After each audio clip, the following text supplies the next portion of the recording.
Good morning. I was so excited I was going to come up and sing by myself.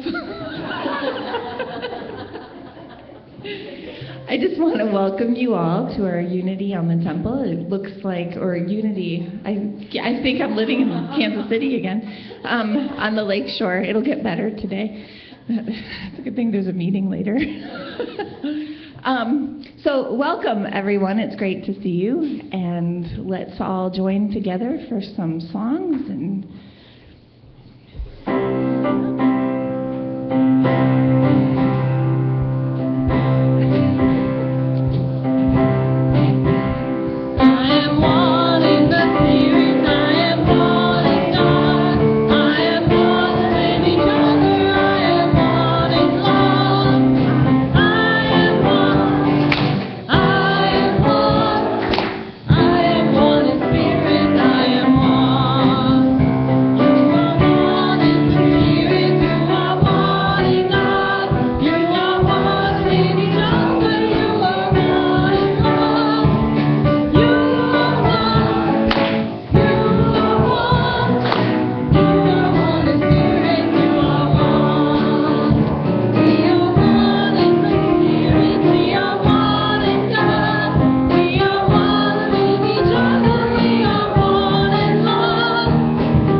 So, good morning. Welcome again. I'd like to invite anyone who's here for the first time to raise their hands. And is there any visitors? Anyone we can welcome? No, so welcome back. Again, I understand there's a meeting afterwards, so it's good to see everybody. I know that we're going to meet in community after that, and then we'll have our meeting, and then off to Diane and... 10 minutes bathroom break, and then we'll reconvene here upstairs to have the annual meeting, and then we'll have a potluck with Diane and Betsy's. Perfect. So we have some announcements to make. We do have a concert this Friday evening, so get your tickets now. I know that Jerry had tickets, and I'm sure some others were selling some tickets. There he is. It's Friday night at 7 o'clock. It's David Roth. He's nationally known, well respected. So, also our friend Jen Shida is going to sing a couple numbers with him. And also Suzanne, I believe, is going to join him on the... Yeah, really, this will be a great night to attend. I hope to see a lot of support. David's a great guy. He's just a regular, common, everyday, good guy. And I will be playing along with him, which I'm really honored. And Jen is singing a couple of her pieces. I'm going to accompany her. So, hope to see you there. And I'd like to add that Martin and I have seen him many times at the village and here. Some of you may recall, maybe 4 years ago, he was here. He's nationally and internationally known. He's a songwriter. He teaches songwriting. He's a gentle, peaceful man with a lot of insight, and it's a great way to end a work week and slide into a wonderful weekend.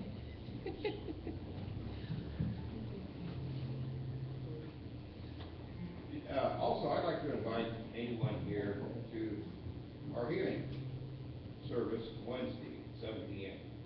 If you have a healing need, or you know of anyone who does have a healing need, or you'd just like to join with us in expressing our gratitude towards healing, come and explore the Fillmore's teachings on Christian healing. Thank you. Yep, and Sandy's got something too she'd like to say. Good morning. Good morning. I'm so happy. You guys are great in supporting the mission to send Romanian children to school. And what a wonderful family this church is. Today is the last day, and I want a little bit more. I'm just so proud of you all. It's just been fantastic.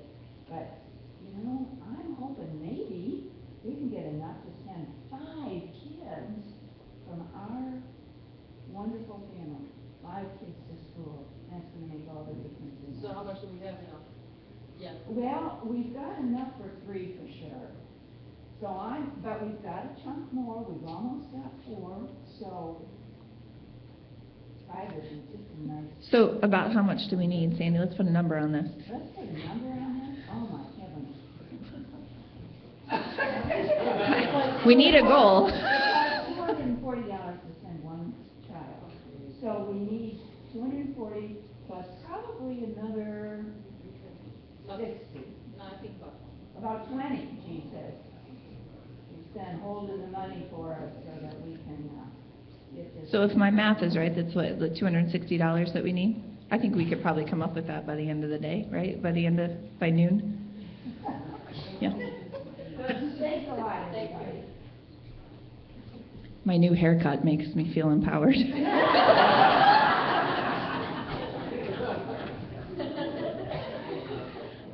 Okay. Oh, yeah. Good morning. Very, very wonderful to have you all here today on this getting to be beautiful day.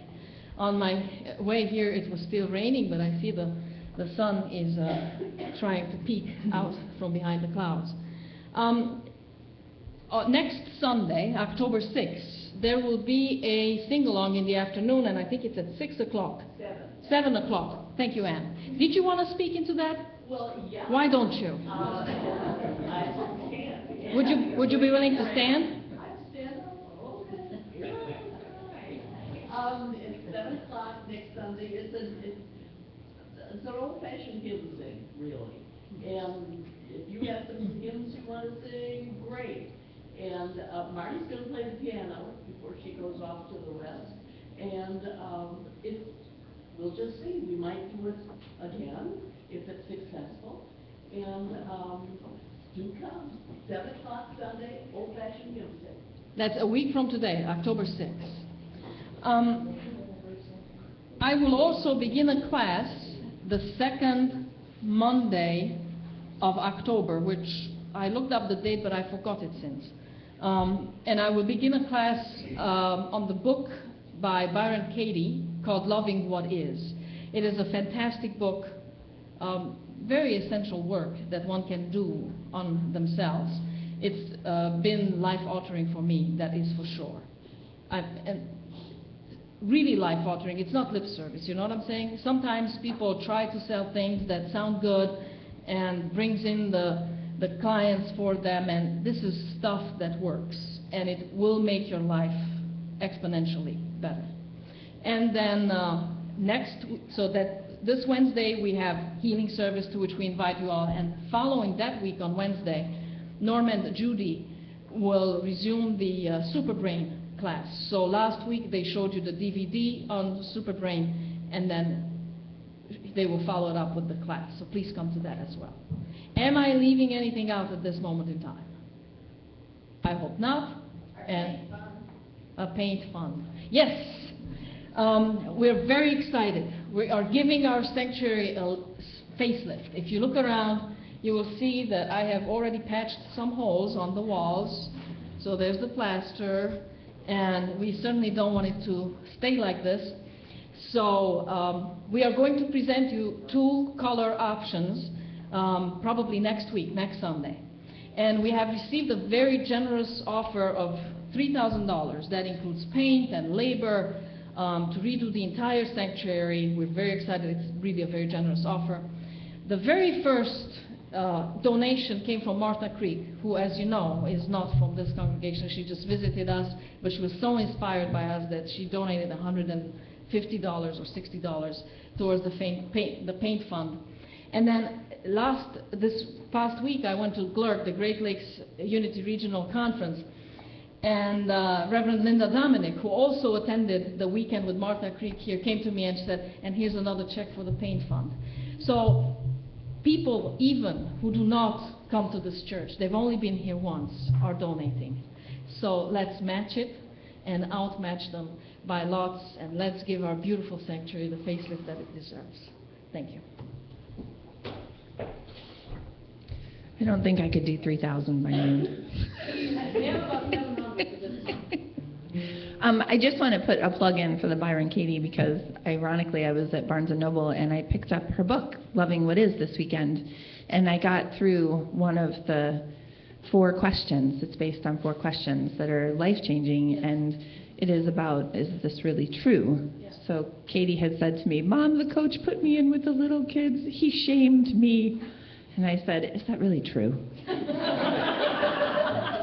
So it's working already, but I've only gotten through 1 question. Suzanne, we're going to get some special music. Actually, we're going to sing, all of us. When I saw G's message, I knew we had to sing Amazing Grace. We have to do it. So the words are up there, and if you would like to use your hymnal, it is number 16 when it's there. Okay?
It is so wonderful for us to be together and remind each other of who we truly, really are, and remind each other of that Christ that is within every single one of us. And sometimes that's the last thing we're ready to feel. So here we are to remind, I see the Christ in you. And for that we are grateful. Our hearts are expanding, and our consciousness is expanding as well, as we listen, as we learn, as we contemplate, and as we open up to the eternal truth of who we are. And that ignites the love within, with which we surround our aching world, our beautiful, our flawed entire humanity.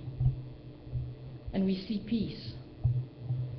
And we see people living with abandon and love and compassion, recognizing that very oneness within every single one of us.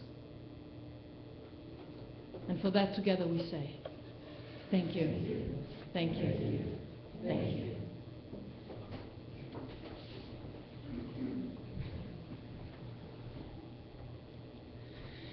And in that spirit, our vision, together, every life a spiritually transformed life. Sandy, can you read the daily word?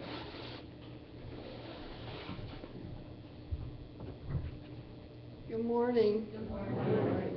Amazing grace. Spelling errors. I'm in process. So, I am a student of life, and that is the daily word. I am always learning. And as a student of life, I am always learning. Living is like an endless education, and I learn something new every single day. Sometimes circumstances test my mettle. With faith in myself and the Spirit of God in me, I surmount any obstacle and grow from the experience. I learn by doing. I try what I have not tried before, and I take risks, knowing I may not always succeed, but I will always learn. As I follow my inner guidance, I make progress, building my faith and confidence. Every day, I continue to grow in awareness, seeking to learn more about God, myself, and life. I am guided by Spirit and blessed by the answers I seek.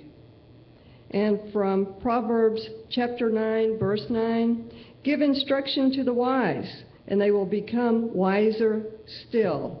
Teach the righteous, and they will gain in learning.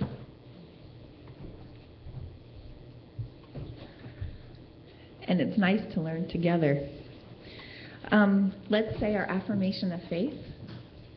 There is only one presence and one power in me and the universe, God, the good, omnipotent.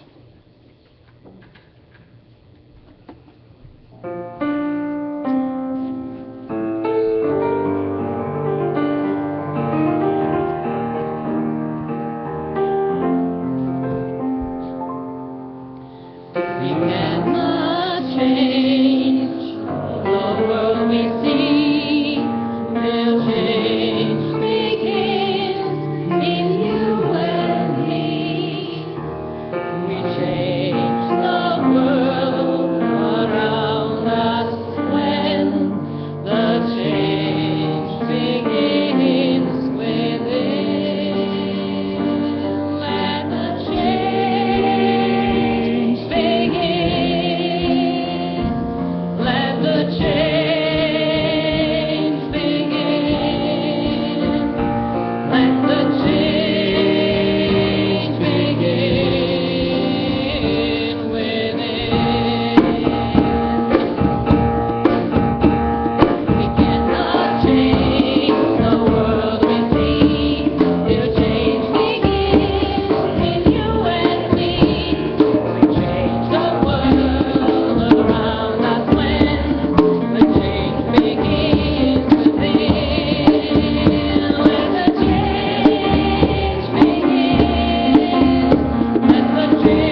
And it's divine order because my meditation today is about within.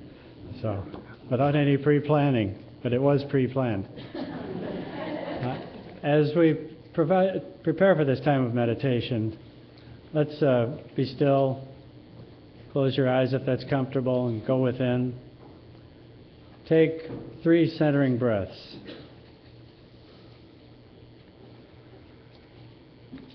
And know the truth that the answer is you.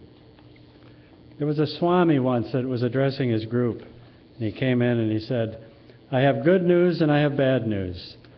The bad news is that we have lost the key to the door behind which the secret of life is hidden. The good news is that it was never locked. There's another story that when human beings appeared on the planet, a group of gods got together and decided to play a game. Let's hide the secret of life that Christ's presence, one suggested. Great idea, another agreed. Where shall we hide it?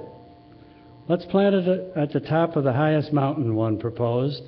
No, responded another, people will even climb to Mount Everest. How about the bottom of the ocean, asked another. No, they will invent submarines. On and on the gods pondered, trying to find a suitable hiding place. Finally, one god had a bright idea. I know, he exclaimed. Let's hide that secret of life, that Christ presence, inside each person. They will never think to look there. We remain in darkness when we seek external solutions for internal needs. We believe our problems exist because of causes outside ourselves, and then we seek to rearrange the outer world. Even when we succeed, we feel empty because the external situation was not the cause of our pain. To truly be healed, we must deal with our experience at its source, our own beliefs, attitudes, and actions. Empower yourself by identifying yourself not as a victim of circumstances, but as the source of your experience. The whole game changes when you realize the answer is within you. In the silence, let us consider that presence and affirm that presence that is within us in the silence.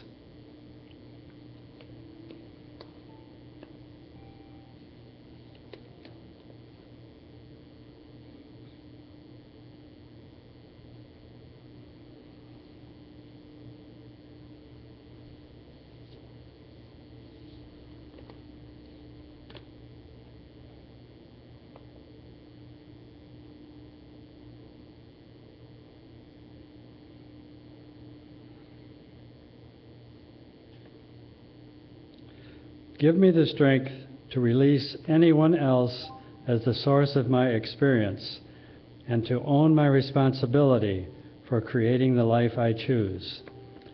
I am the answer. Let's say that together. I am the answer. And for this we say thank you, thank you, thank you, God. Amen.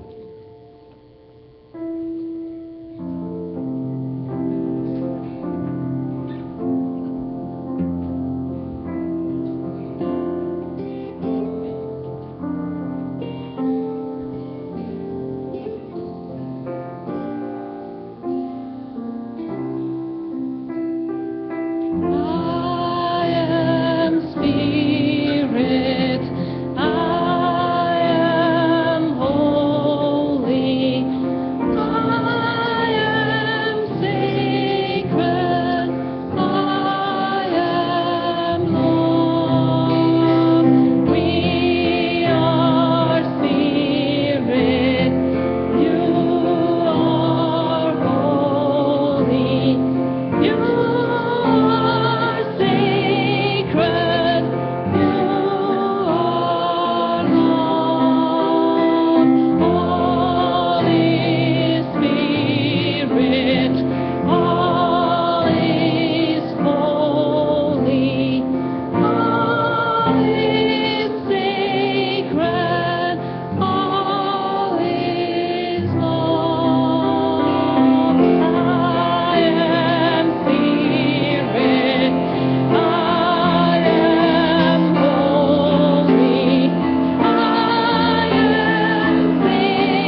Well, I re-welcome you on this glorious morning by now.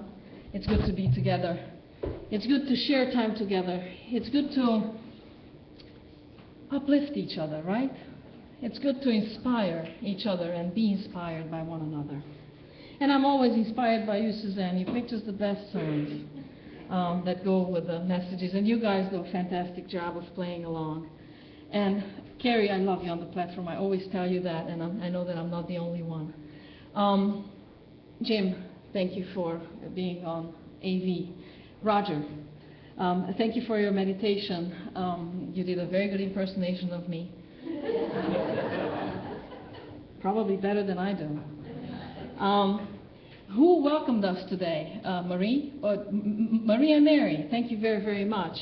And Sandy, she read the Daily Word, she disappeared, so I almost forgot to thank her. So thank you all for contributing to this experience. Remember that there will be a 10-minute break after the service.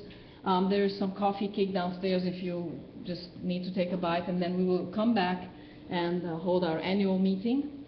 And after that, we will all go over to Diana and Betsy's, and we'll have a potluck and break the bread and have a good time. So I'm looking forward to seeing all of you there. Members, everybody's welcome to attend the annual meeting, but only members get to vote. And everybody's welcomed to the potluck.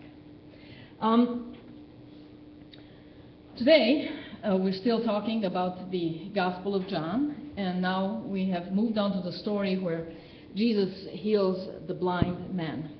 And let me start with a little story. There was this guy who heard about a river. And he heard that fish are just very abundant there, and fishing is so easy. So he went and bought a fishing pole, and he was so excited he was going to catch some fish. And he went and he started fishing, and nothing. And nothing. And then he looks up the stream, and there's this old man. And he's just pulling out one after the other. Just keep pulling them out. And he's watching him, and then he sees the most peculiar thing. He takes every fish, and he measures it against a stick. And any fish that's bigger than the stick, he throws it right back in the water. And he's thinking, I've seen it done the other way around, but I've never seen anybody throw the big fish in. And he thought, maybe there's something to it. Maybe fish get bony, or the meat gets funny tasting. So he decides to check it out with the old man, and goes there and says, look, I see that you're catching a lot. I haven't caught any, but you're catching a lot. But what's most peculiar to me, that I see that you measure every fish against the stick, and then everything that's bigger than the stick, you throw back right in the water. Is there a reason for that? Do they get bony or funny tasting when they're bigger? And the old man said, oh, no, you don't understand. I broke this stick to the exact size of my frying pan.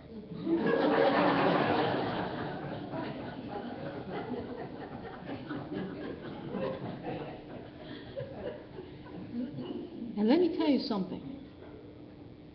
Big fish come around.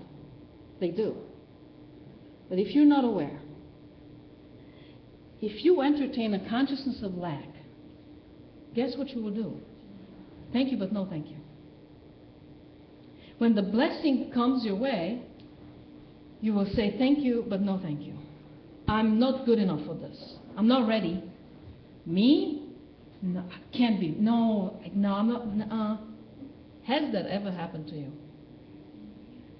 And of course, you only recognize that in the hindsight. That, wow, it sure would have been nice if I would have taken, I would have held on to that opportunity. You would have taken advantage of that opportunity. But I let it pass by because I thought I wasn't ready. Because I wasn't enough. Because I didn't feel good enough about myself to grab onto it. So how does that manifest? You don't charge enough for your work. You take a job that you know is beneath you. You will stay in relationships way too long after they stopped working. You will put up with unkindness, You will accept rejection as the order of the day because you're just not good enough for anything better than that. Big fish, not me. My frying pan is just this big. My life is just this big. It can only encompass this much. So, what this story is about is inviting you into a greater consciousness. This story says that there's no limit to your frying pan. You choose the side, and you do, because thoughts become things. If there ever was something that I learned through unity, is that thoughts become things. Everything is invented twice. Once in our minds, and once in the manifest world. Thoughts become things. So it matters what we think. It matters the consciousness that we hang out at. You know, Einstein said that if you vibrate at the level of the thing that you want, it must be so. Physics. It must be so. If that is your vibration, you vibrate to what you want to bring into your life, it must be so. It will happen. If you vibrate at the level of drama, it must be so. It will show up in your life in many different ways. And you may even say, oh boy, I just hate drama. But there it is. You vibrate at that level. You vibrate at the level of blessing, of peace. It must be so. So we need to work a lot on ourselves to raise the collective consciousness to the vibration of peace, don't we? And it all begins with me. My thoughts become things. So this story is about bringing you, opening up before you that higher level of consciousness where the size of your frying pan is unlimited. The story goes like this, and let me preface that this never happened, just like the rest of the stories in the Gospel of John. This never happened. It has a symbolic meaning. It is a teaching moment. And the writer of the Gospel chooses to present it through this story of the blind man. So there is a guy who was born blind. And Jesus sees him. And so do the disciples. So back in the day, the belief was that God is so perfect. In the absolute perfection of God, it is impossible for imperfection to show up. So if it does, it must be because somebody had it coming. They deserved it. They are so sinful that this is what they brought upon themselves. And you know, sometimes this shows up in unity as well. When somebody is sick, then unity-minded people may go to that person and say, so what's up in your life? You know, where is your wholeness not complete that is showing up in cancer, that is showing up in different ways? And I personally think that is spiritual malpractice, to blame the victim. I think that love and compassion goes so much farther than judgment and prejudice. But that's the mindset back then, and so if he's blind, it must be because he did something. Except the trick here is that this guy was born blind. So therefore, it must mean that his parents must have done something really bad, and that's why God punished the child. And this we've seen before in the Old Testament, because there's recycled stories through the Bible. You know, it's always a new teaching about whatever they want to convey, but they are recycled stories. Remember when David messes around with Bathsheba, and they have a child, they out of wedlock, of course, and God punishes them and kills the child because it was wrong of David to have committed adultery with Bathsheba. So this is a world where God's judgment and judgmentalism is deemed so much higher than God's love and compassion. So the disciples come to Jesus, and sure enough, because they come out of that mindset, say, so who sinned here? Hey, why is this happening? Make it a teaching moment for us. Why is this happening? Why is he blind? Did he do something, or did his parents do something? And Jesus says, no, you got that wrong. It's neither nor. The reason this is happening, so the glory of God can be manifest. The bigness, the compassion. So the love of God can be seen in this.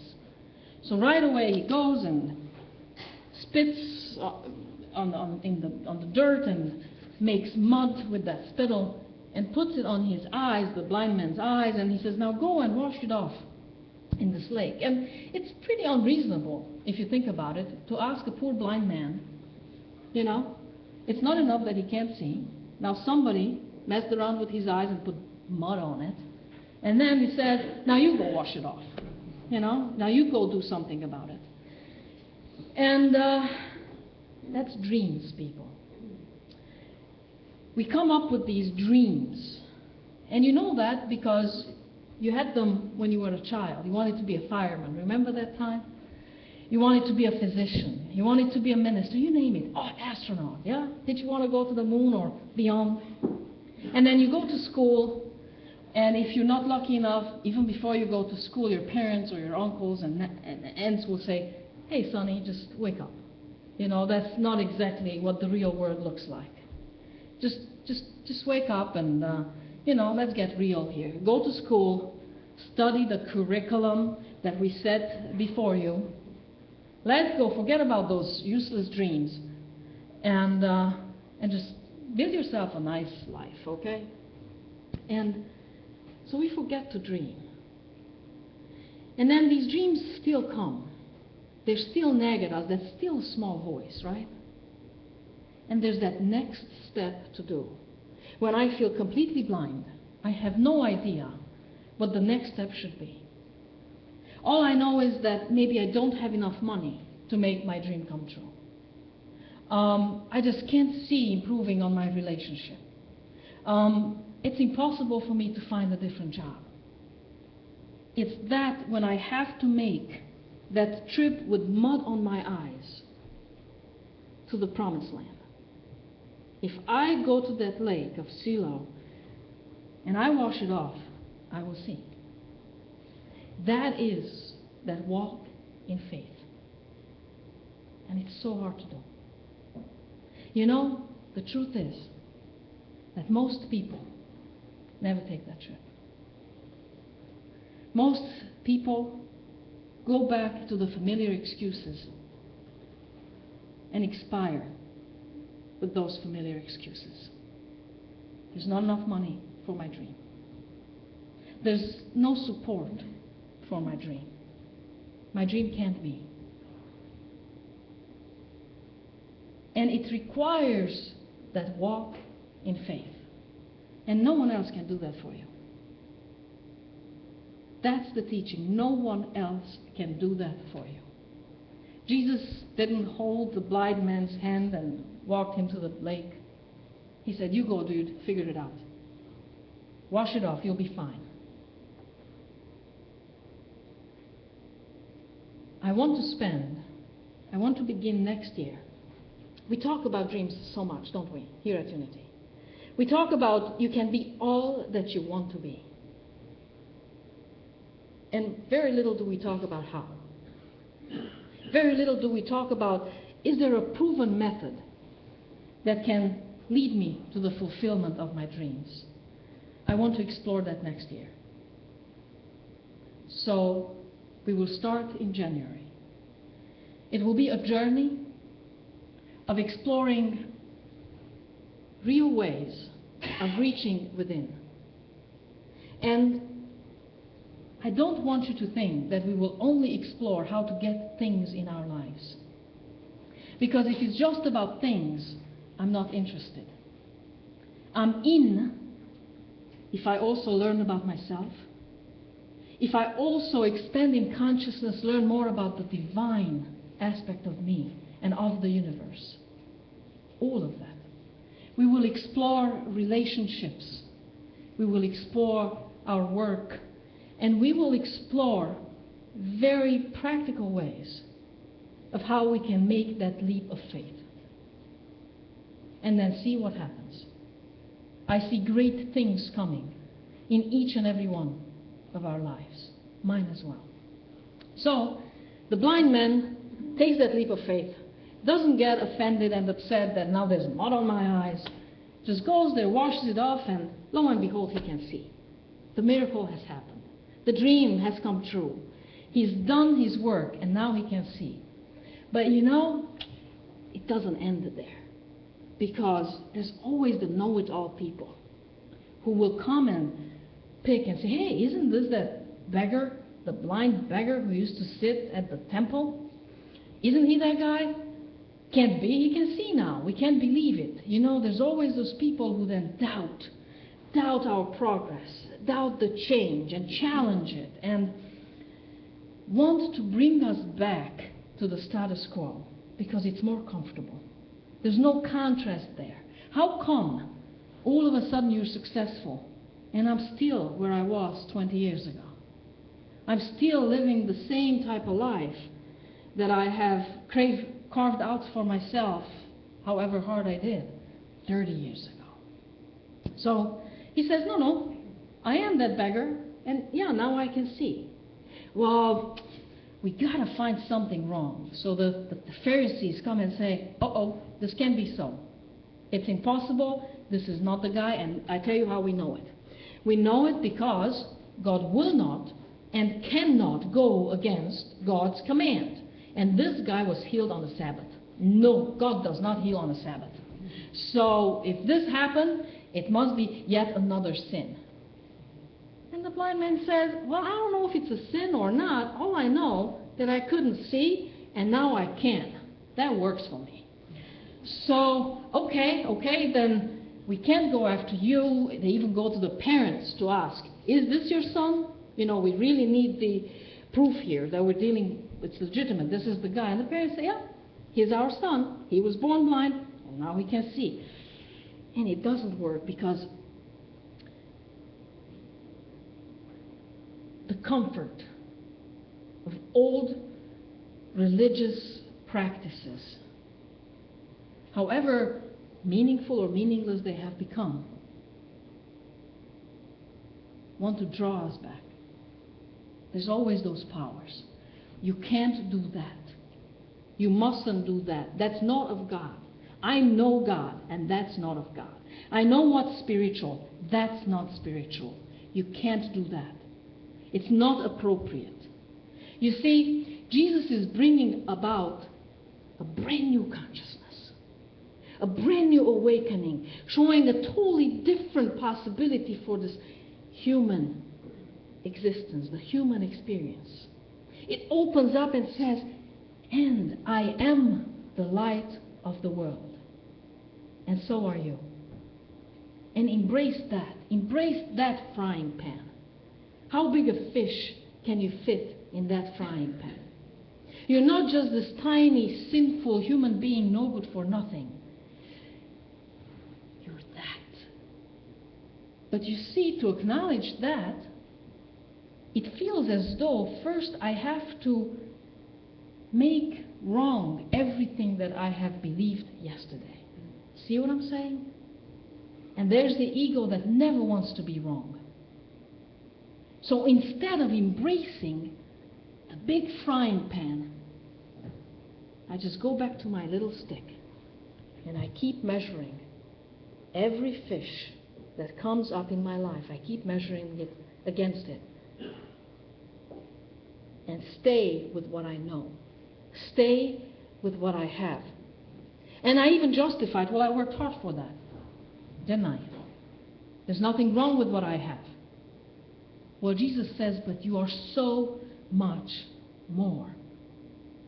And do you remember, those of you who have been here through this whole series of my talks on the Gospel of John, that when the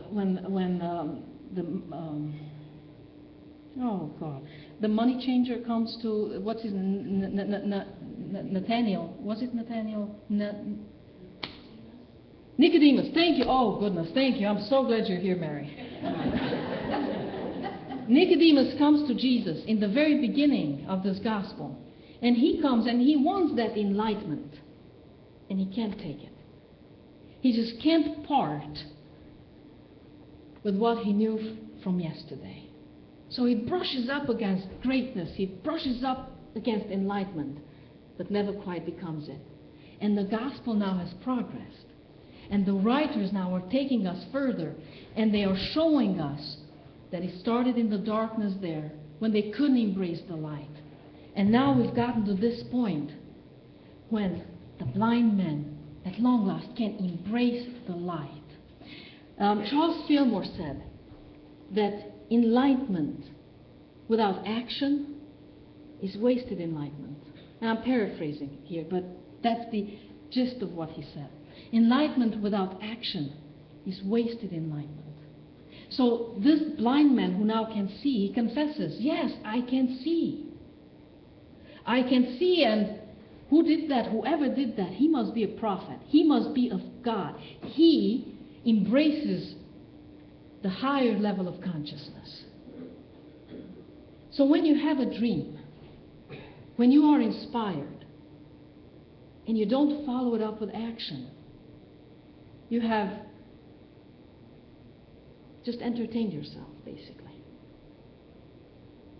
Inspiration without action is nothing but entertainment. And you know, we entertain ourselves for as long as we need to, till we are ready to act. But action has to follow inspiration. Action has to follow enlightenment. So, the Pharisees then, of course, what do they resort to? Bad-mouthing this blind man.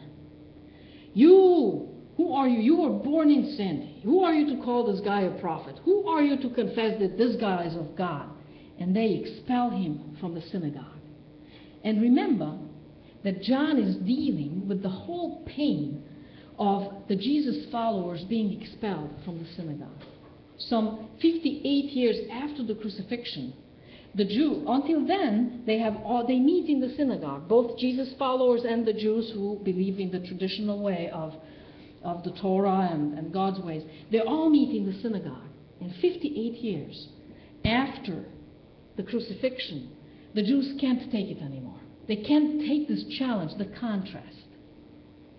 And they expel those who follow Jesus from the synagogue. So John is dealing with this pain. And John is making a case that we don't need to meet in the temple. Jesus is the temple. You are the temple. It is legitimate for us. Our existence is still legitimate outside of the synagogue, outside of the beliefs of our fathers and mothers of yesterday. This is a new day. This is a new dawn. This is a new consciousness. And this is where we operate.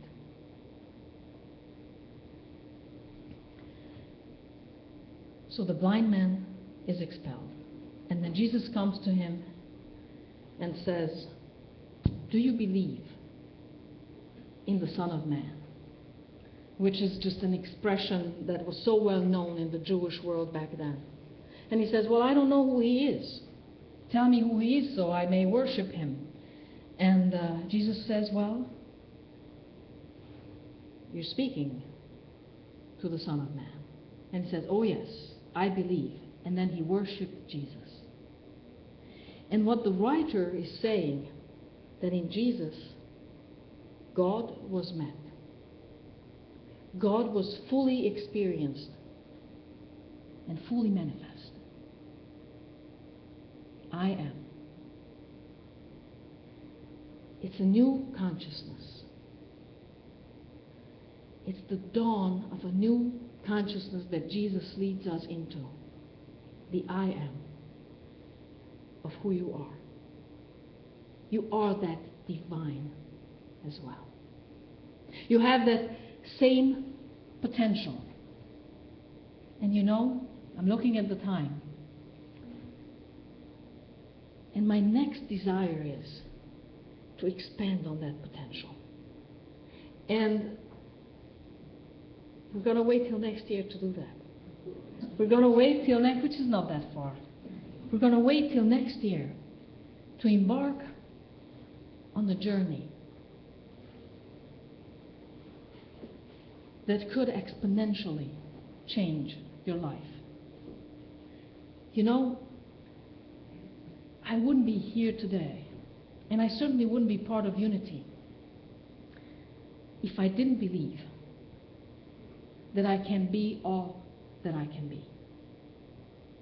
If I didn't believe that I can undo the beliefs of yesterday and embrace new ones that are full of life, that allow me to live into my potential, that allow me to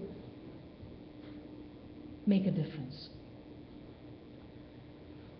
But remember, within each and every one of us there is this thermostat, and what it does, it regulates temperature.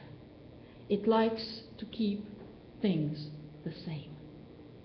So next year we will see into how we can short-circuit that thermostat, shake it up, and set it a notch higher. We're going to raise our expectations, and not because we can, but because of who we are. Because of who we are, we owe it to ourselves, we owe it to the divine consciousness, and to this entire planet. And I'm so excited about that. Thank you.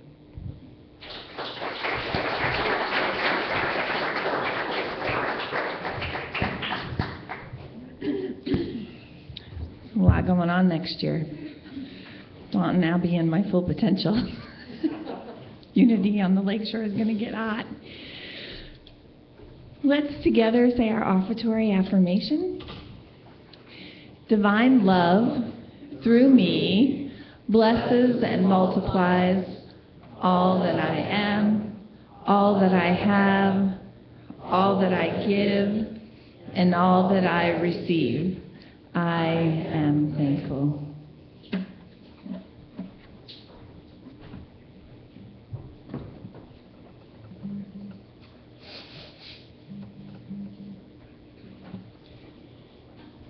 Hello. Suzanne asked me if I'd play some music today, and she told me that the theme of sorts was Amazing Grace. And if any of you know, this song Amazing Grace was actually written by a slave ship merchant. And one day he just realized, what am I doing? What am I doing? Why am I doing this? Why am I here? And he had that revelation and that epiphany. So she also mentioned reggae, which is what I do. And I thought the most appropriate song that I could think of that would tie into that and also correlates with G's message is a Redemption Song by Bob Marley, which is from the viewpoint of the slave rather than the slave ship merchant and that their redemption. So.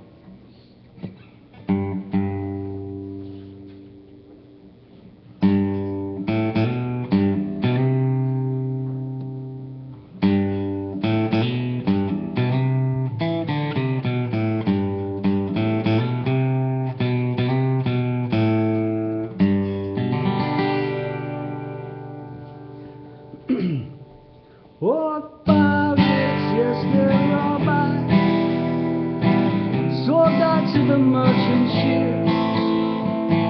Minutes after they took high from the bottom is pit. But my hand was made strong by the hand of the Almighty. We forward in this generation. Triumphantly, won't you help to sing these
everywhere now,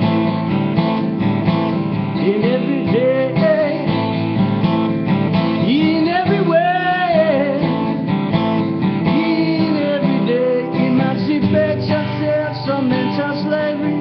None but ourselves can free our mind. Have no fear for atomic energy, 'cause none of them are gonna stop at your time. How long shall they kill all the prophets while we stand aside and look? Some say it's just a part of it. We got to fulfill the book. Won't you help to sing these songs of freedom? It's all I ever had. Did you know? Redemption songs.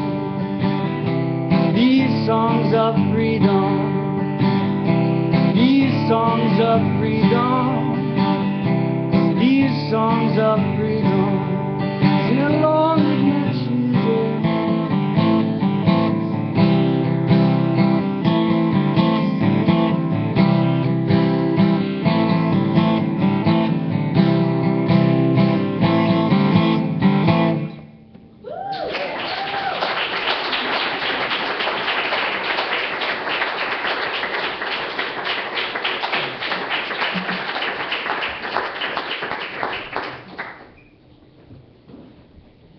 Do you feel the blessing? Yes. What wonderful energy here at Unity and the Lakeshore, where we get together and participate in this life that we have created twice. First we thought of it, and then we made it manifest. And in this life we all come together and work together for the highest, best, and good. And we bless every way that we know. So, we bless the givers, the receivers, and affirm that all is well. And for that, together we say, thank you. Thank you. Thank you. Thank you. Thank you. Let us all stand. Say a prayer for protection. And then sing a prayer.